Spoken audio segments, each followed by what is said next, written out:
Bayangkan sebuah ruangan besar di dalam istana kerajaan Jawa pada abad ke-14, dindingnya dihiasi ukiran batu merah yang megah, sementara lampu minyak berkelip pelan menerangi wajah para bangsawan yang duduk berjejer. Di tengah ruangan itu berdiri seorang pria dengan sorot mata tenang, namun penuh keyakinan. Semua orang menunggu apa yang akan ia katakan. Tidak ada yang menyangka bahwa kata-kata yang akan keluar dari mulutnya malam itu akan mengguncang seluruh Nusantara.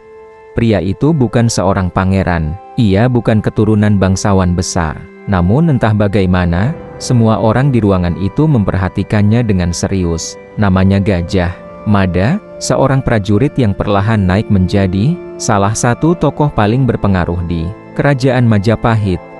Saat itu Nusantara belum seperti yang kita kenal sekarang. Kepulauan luas ini dipenuhi kerajaan-kerajaan yang berdiri sendiri. Setiap pulau memiliki penguasa, setiap pelabuhan memiliki aturan sendiri. Perdagangan ramai, kapal-kapal dari berbagai negeri datang dan pergi membawa rempah, sutra, dan emas. Rempah-rempah menjadi harta paling berharga saat itu. Cengkeh dari Maluku, pala dari Banda, dan lada dari berbagai pulau menjadi komoditas yang dicari seluruh dunia. Nilainya bahkan bisa menyaingi emas. Siapa yang menguasai jalur perdagangan ini, maka ia akan menguasai kekayaan yang tak terbayangkan. Di antara semua kerajaan yang ada, satu nama mulai terdengar semakin kuat. Kerajaan Majapahit, sebuah kerajaan besar di Jawa Timur, yang mulai menunjukkan kekuatan dan ambisi yang tidak dimiliki kerajaan lain. Ibu kota Majapahit adalah kota yang hidup, pasar selalu ramai, kuil-kuil berdiri megah, dan sungai menjadi jalur utama transportasi.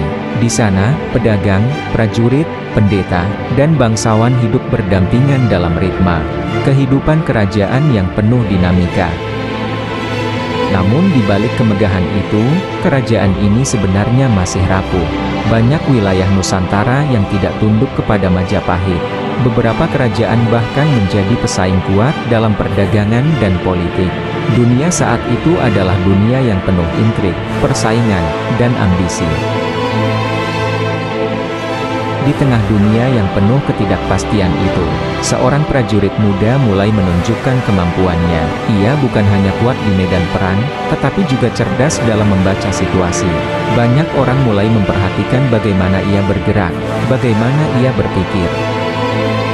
Prajurit itu bergabung dengan pasukan elit kerajaan yang dikenal sebagai Bhayangkara, pasukan pengawal khusus yang bertugas melindungi raja.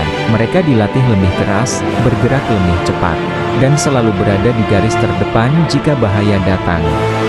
Namun tak ada yang tahu bahwa suatu malam, sebuah peristiwa besar akan mengubah hidup prajurit itu selamanya. Malam itu, langit di atas ibu kota Majapahit terasa lebih gelap dari biasanya. Angin bertiup pelan, membawa kabar buruk yang akan mengguncang seluruh kerajaan.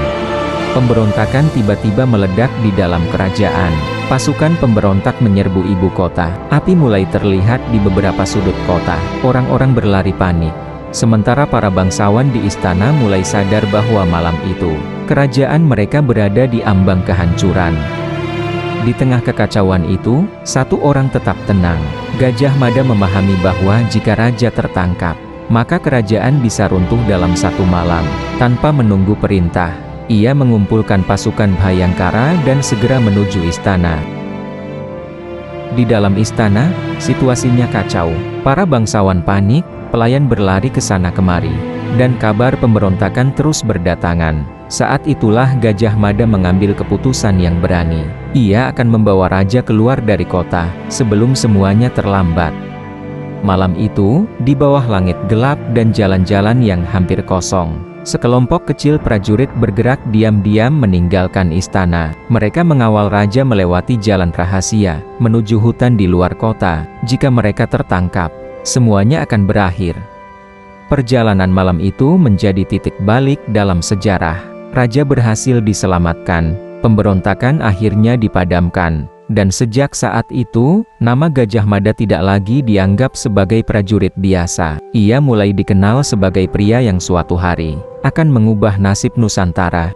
Beberapa tahun setelah peristiwa penyelamatan raja itu, Nama Gajah Mada mulai bergaung di seluruh istana. Para prajurit menghormatinya, rakyat mulai mengenalnya. Bahkan para bangsawan yang dulu meremehkannya mulai berhati-hati. Ketika berbicara dengannya, ia bukan lagi sekadar komandan pasukan. Ia telah menjadi tokoh yang mulai mempengaruhi arah kerajaan. Ketika waktu berlalu, tahta Majapahit akhirnya jatuh ke tangan seorang raja muda yang cerdas dan penuh ambisi.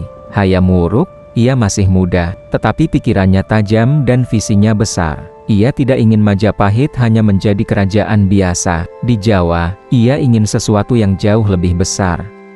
Namun seorang raja, sehebat apapun, tidak bisa menjalankan kerajaan sendirian. Ia membutuhkan seseorang yang berani mengambil keputusan besar. Seseorang yang mampu menjalankan strategi panjang. Dan di antara semua pejabat istana, satu nama mulai muncul sebagai kandidat paling kuat, Gajah Mada. Hari pengangkatannya sebagai Mahapatih menjadi salah satu hari paling penting dalam sejarah Majapahit. Aula kerajaan penuh oleh para pejabat dan bangsawan. Semua orang menunggu apa yang akan dilakukan pria yang dulunya hanya seorang prajurit itu. Gajah Mada melangkah ke tengah aula dengan langkah tenang. Ia memandang satu persatu orang yang ada di ruangan itu. Di wajahnya tidak ada keraguan, hanya keyakinan yang begitu kuat, seolah ia sudah melihat masa depan yang belum bisa dilihat orang lain. Kemudian ia mengucapkan kata-kata yang akan dikenang berabad-abad. Ia bersumpah tidak akan menikmati palapa sebelum seluruh Nusantara tunduk pada Majapahit. Ia menyebut satu persatu wilayah yang ingin ia satukan. Bali, Sumatera, Borneo, hingga Maluku. Aula kerajaan menjadi sunyi. Semua orang tahu, sumpah ini bukan sekadar janji biasa. Beberapa bangsawan langsung tertawa sinis. Bagi mereka, gagasan menyatukan seluruh kepulauan Nusantara terdengar seperti mimpi yang terlalu besar. Bahkan Majapahit sendiri masih menghadapi berbagai masalah internal. Tapi Gajah Mada tidak marah, ia hanya tersenyum tipis. Namun bagi Hayam Wuruk, sumpah itu justru terdengar seperti sebuah peluang besar. Ia melihat sesuatu yang berbeda dalam diri Mahapatihnya, sebuah ambisi yang bisa membawa Majapahit menuju masa kejayaan yang belum pernah terjadi sebelumnya. Sejak saat itu, roda sejarah mulai bergerak lebih cepat. Gajah Mada mulai menyusun rencana besar.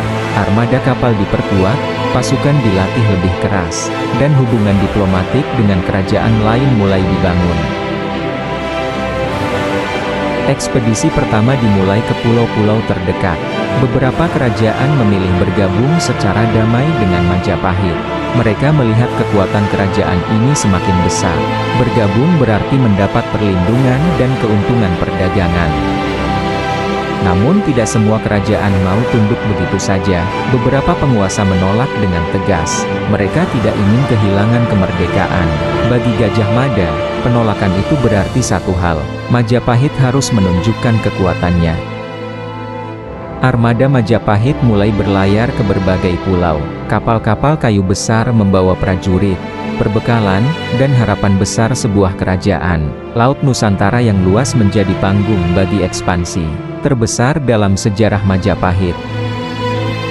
Tahun demi tahun berlalu, satu persatu wilayah mulai berada di bawah pengaruh Majapahit. Bali, sebagian Sumatera, hingga beberapa wilayah di Kalimantan, mulai menjalin hubungan dengan kerajaan besar di Jawa ini. Kejayaan Majapahit mulai terasa di seluruh Nusantara. Pelabuhan-pelabuhan ramai, perdagangan semakin berkembang, dan nama kerajaan ini mulai dikenal jauh hingga ke negeri-negeri asing. Namun semakin besar kekuasaan Majapahit, semakin besar pula tekanan yang dirasakan. Gajah Mada, ia harus memastikan semua wilayah tetap setia. Ia harus menjaga keseimbangan antara kekuatan militer dan diplomasi. Tahun-tahun berlalu, dan pengaruh Majapahit semakin meluas ke berbagai penjuru Nusantara. Namun di tengah ekspansi besar itu, sebuah rencana baru muncul dari istana. Sebuah pernikahan politik yang diharapkan bisa mempererat hubungan antara Majapahit dan kerajaan Sunda. Bagi banyak orang di istana, ini adalah kesempatan untuk membangun perdamaian besar di antara dua kerajaan kuat di Jawa. rombongan besar dari kerajaan Sunda akhirnya berangkat menuju Majapahit. Mereka membawa putri kerajaan sebagai calon permaisuri untuk Raja Majapahit. Perjalanan mereka melewati hutan, sungai, dan pegunungan Jawa yang hijau. Semua orang berharap perjalanan ini akan membawa masa depan yang damai bagi kedua kerajaan. Ketika rombongan Sunda akhirnya tiba di wilayah Majapahit, mereka disambut dengan upacara yang tampak megah. Namun di balik kemegahan itu, ada ketegangan yang mulai terasa. Beberapa pejabat Majapahit memandang kedatangan rombongan ini dengan cara yang berbeda dari yang diharapkan. Di dalam istana, para pejabat kerajaan mulai berdiskusi tentang bagaimana memperlakukan rombongan Sunda. Bagi sebagian orang, ini adalah pernikahan antara dua kerajaan setara. Namun bagi Gajah Mada, situasi ini bisa menjadi simbol bahwa kerajaan Sunda berada di bawah pengaruh Majapahit. Perbedaan pandangan itu perlahan menciptakan kesalahpahaman besar. Rombongan Sunda merasa mereka datang sebagai tamu kehormatan, sementara sebagian pejabat Majapahit menganggap kedatangan itu sebagai tanda penyerahan diri kepada kerajaan besar di Jawa Timur ini. Ketegangan yang awalnya hanya berupa kata-kata perlahan, berubah menjadi situasi yang semakin panas. Para prajurit mulai berdiri lebih dekat ke senjata mereka. Tidak ada yang benar-benar ingin konflik terjadi, tetapi suasana saat itu terasa seperti badai yang siap meledak kapan saja. Apa yang terjadi setelah itu menjadi salah satu peristiwa paling tragis dalam sejarah Majapahit. Konflik yang tidak diinginkan akhirnya pecah di lapangan Bubat. Peristiwa ini meninggalkan luka mendalam bagi kedua kerajaan dan menjadi cerita yang dikenang selama berabad-abad. Berita tentang tragedi itu segera menyebar ke seluruh Nusantara. Banyak kerajaan mulai bertanya-tanya tentang masa depan hubungan mereka dengan Majapahit.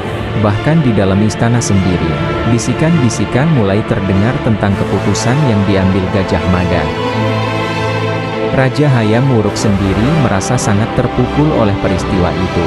Pernikahan yang seharusnya membawa persatuan justru berubah menjadi tragedi. Di malam hari, sang raja sering terlihat merenung sendirian di dalam istana. Sementara itu, Gajah Mada mulai merasakan bahwa posisinya di istana tidak lagi sekuat dulu.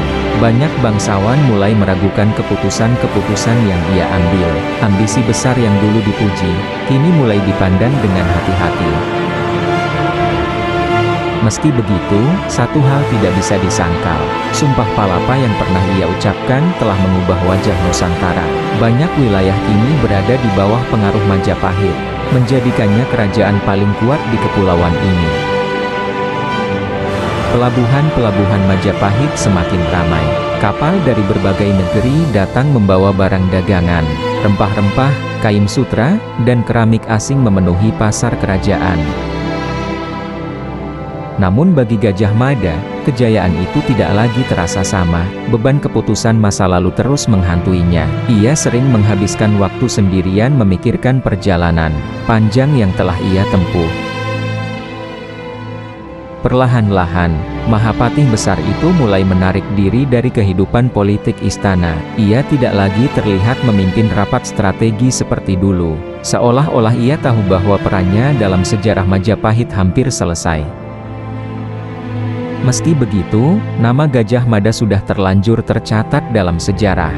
Sumpah yang pernah ia ucapkan kini menjadi simbol ambisi besar untuk menyatukan kepulauan yang luas ini. Waktu terus bergerak, dan Majapahit perlahan mencapai puncak kejayaannya. Di bawah pemerintahan Hayam Wuruk, kota ibu kota berubah menjadi salah satu pusat perdagangan terbesar di Asia Tenggara. Kapal-kapal dari berbagai negeri datang membawa barang dagangan dari tempat yang sangat jauh.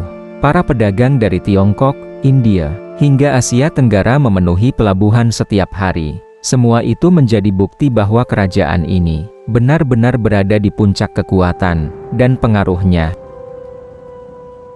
Di dalam kota, kehidupan berjalan dengan ritme yang penuh warna. Pasar selalu ramai sejak pagi hingga senja. Pedagang menawarkan rempah-rempah, kain sutra, logam, dan kerajinan tangan yang indah. Aroma makanan tradisional dan suara tawar-menawar memenuhi udara kota Majapahit.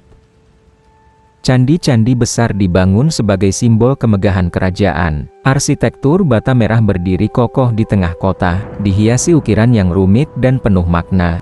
Para pendeta dan rakyat sering datang untuk berdoa dan melakukan ritual keagamaan. Majapahit bukan hanya kerajaan yang kuat secara militer, tetapi juga pusat budaya yang berkembang pesat. Namun di balik kemegahan itu, seorang pria tua sering terlihat berjalan perlahan di halaman istana. Wajahnya masih tegas, tetapi matanya menyimpan banyak cerita. Ia adalah Gajah Mada, Mahapatih yang pernah mengguncang seluruh Nusantara dengan sumpahnya. Kini ia lebih banyak diam dan mengamati dunia yang pernah ia bentuk. Bagi sebagian orang di istana, Gajah Mada tetaplah pahlawan besar. Namun bagi yang lain, ia juga menjadi sosok yang penuh kontroversi, karena keputusan-keputusan besar yang pernah ia ambil. Ia tahu bahwa sejarah jarang sekali melihat seseorang hanya dari satu sisi. Suatu malam, ketika langit di atas Majapahit dipenuhi bintang, Gajah Mada duduk sendirian di sebuah pavilion istana. Angin malam berhembus pelan melewati taman kerajaan. Di saat-saat seperti itulah ia sering merenungkan perjalanan hidupnya. Ia pernah bermimpi menyatukan seluruh Nusantara di bawah satu panji. Sebuah mimpi yang saat itu terdengar hampir mustahil. Namun sekarang, ketika ia melihat peta kerajaan yang luas terbentang di meja istana, ia tahu bahwa sebagian besar mimpi itu telah menjadi kenyataan. Meski begitu, setiap kemenangan selalu membawa harga yang harus dibayar. Keputusan besar sering meninggalkan luka yang tidak terlihat oleh sejarah. Dan Gajah Mada tahu bahwa beberapa peristiwa di masa lalu akan selalu menjadi bayangan dalam perjalanan hidupnya. Sementara itu, kehidupan di Majapahit terus berjalan. Rakyat bekerja di sawah, pedagang berdagang di pasar, dan kapal-kapal tetap berlayar di lautan Nusantara.